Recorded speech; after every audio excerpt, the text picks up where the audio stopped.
Soon, some predict coal could get even cheaper. That's thanks to an unintended consequence of trying to do the right thing. My colleague Elaine Reyes has insight.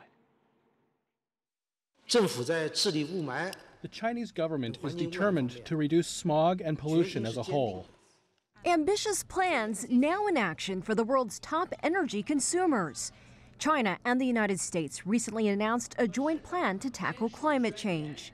China is pledging to cap carbon emissions by the year 2030. The United States says by that same year, it will cut its power emissions by nearly a third. How? In part by moving away from coal.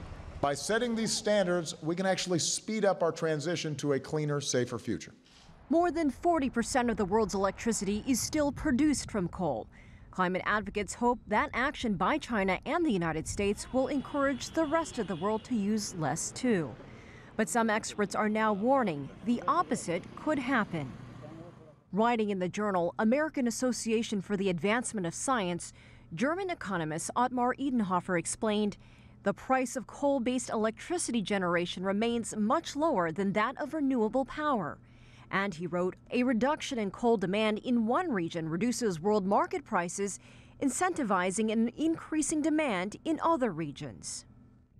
In other words, by moving away from coal, China and the United States are reducing demand, causing prices to fall, making the already cheap fossil fuel even cheaper.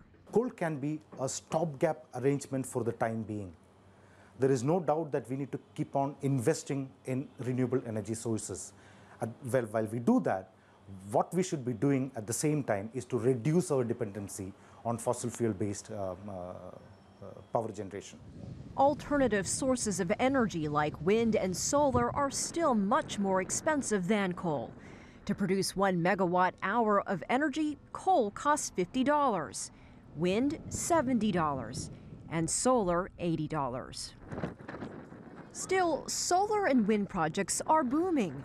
Morocco has become Africa's top nation for generating electricity from wind. Within the next 5 years, it plans to rely on renewable sources for nearly half its energy, and wind will play a big part. When it comes to wind energy, our country is a leading one internationally because it has the best productivity. In some regions of Morocco, the cost could be lower than producing electricity from coal, which is unprecedented on the international level. And that's the main point. As long as it's unprecedented for solar and wind to be cheaper, coal is likely to remain king.